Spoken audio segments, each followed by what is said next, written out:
So are you looking to relocate to Keller, Texas, and maybe the Chase Oaks edition? Or maybe, just maybe, you're living in the Chase Oaks edition and you're looking at selling, maybe buying something else. I wanted to do a market analysis over the last 3 years for this edition, not just the Metroplex or not just Keller, because you know the prices of Keller, they can go from one extreme to the other. It depends on what side of town you live on currently, or if you're not from the area and you buy in the wrong area, that's not good as well. So, if you would, David Fleming, Texas Homes by David Fleming, that's me. Sit back, relax, grab a glass of iced tea. Let me show you around this neighborhood. As far as the data, you'll have another video. Click over here for the video about Chase Oaks Edition and Keller. There's actually 2 videos. But right now, let's look at these numbers and take a deep dive into them over the last 3 years. You ready? Let's get into it.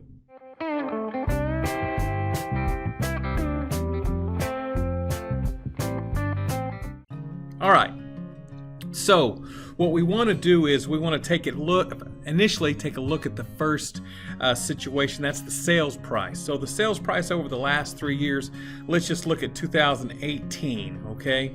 March of 2018, it was $326 at its low, and then it went up to June, it went up to $400,000.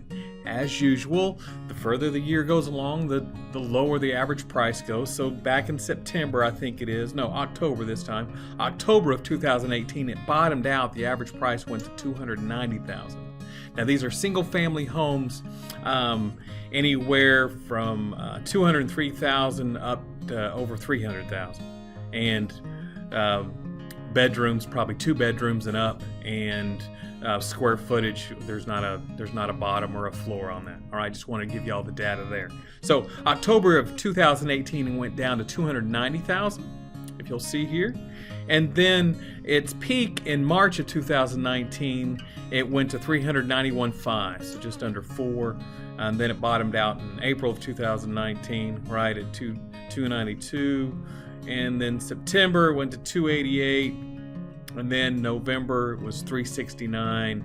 January of this year went to 354, went down to 320 in February, and then it went back up to 379, and now it's at 345. Now we don't have June numbers in yet, but what does that show us? The market is continuing to tick up year over year. So let's look at this. How much is the original list price? What did that do?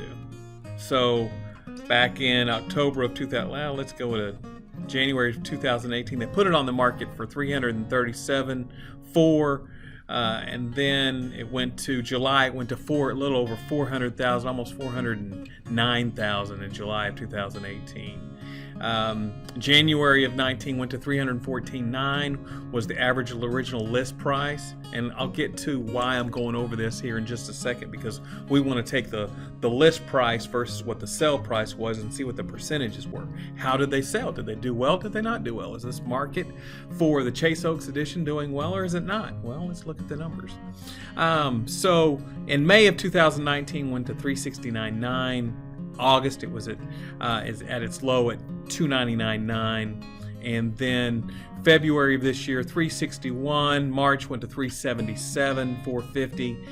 April went 362,450, and then May you're at 368,950. So still strong. So now let's go ahead, like I talked about. Let's see. Bear with me, I need to take a drink of tea. So now let's see the list price versus the sell price. What percentage did it come in at? So 2018 came in at 95, or 2017 November came 95%, and then starting in 2018 and went up to 99.6% in April of 2018. Bottomed out at 93%, still in the 90s, 93% in September of 2018. And then let's see here, 93% in January. January's typical for low. But then it went all the way up to 100% in April. May it went down, or May, June, and July went down a little bit, down to 97, and went back up in August of 19 of 100% to 100%. September, October 97%, 97.2 in December, January 98.6, peaked out in March at 98.8, and then now it's down at 97.1. So if you're looking at listing your home in this area, 97% of what you list it for is still really good. Now that's on average. Now once again, you throw out the high, you throw out the low. Where does that put you? Now, well, we want to look at days on market. So how long is the average home sitting on the market in Chase Oaks, in Keller? Well, let's work backwards. So May of this year, it was 30 days. 30 days. That's on average. 15 days, depends on what the price range is. 15 days is the average for Keller. Just stick a pin in that so you know it. It was down to 3 days in March. 25 days, just this year it's all under the 30 days. I mean, November of last year was 33 days. At its peak, in other words, its worst, January of 2019, the average home was in this area was sitting on the market for 112 days. So where does that put us now? So monthly supply. In other words, if you stopped today, no more houses went on the market in a given particular month, how quickly would you run out of houses? So let's look at the numbers. Well, we're going to work backwards again. Right now we're underneath 2 months, 1.8 months. That's fast. It went down to 1 month in April, right? Not even a month. February, a month. Right under a month in January. Went down to 7 months, 6 months. September of last year was at 1.7 months. And if you look at it, look at the peak, right? 5 months. And that was in 2018. Ever since then, that days on market is going, or month supply is going down. That means how quickly, man, they are moving fast. So what does that tell us? The market's strong here. If you're looking to buy in this area, your return on your money is good. If you're looking to sell in this area, probably about 30 days on average to sell in this market right now. If you price it right, once again, average in Keller's 15 days. If you create a feeding frenzy, which is, all the buyers, you price it just right, and all of a sudden the buyers just really want to take a look at your property and they think they're getting a good deal. Sometimes it's even going over. I've seen that for less price. So what does that tell you? If you're coming into the area, or either way, if you're looking to sell, or you're looking from one area of the Metroplex coming to Keller and Chase Oaks, you need somebody to take care of you. If you look at my videos, and you look on my YouTube channel, or if you look on my Facebook, all I'm here to do is give you information. My job is to till the soil, give you accurate information so you don't have to act out of a spirit of fear. I would like it if you chose me, but if not, find somebody that you trust, somebody that's going to take care of you, somebody that's not going to treat you like a number, just try to sell you a house, somebody that's actually going to dig in, find out what your goals are, and make sure that the home that you get fits your long-term goals.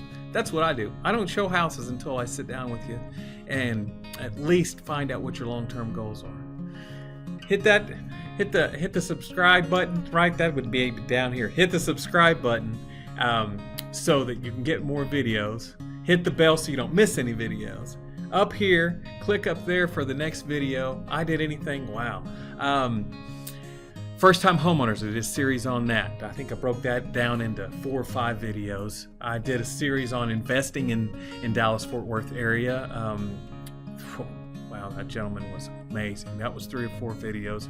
Unfortunately, if you're having to go through probate, you lost a loved one, or you're preparing and having long-term goals there. I did a series on that with 2 brothers, Matt and James.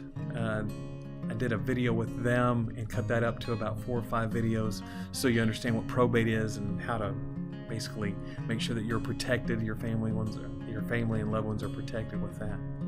People, I'm just here to help. If you don't get anything out of this video, okay, remember 2 things, because only 2 things are, well, one thing is for sure. Number 1, God loves you, and number 2, I do as well.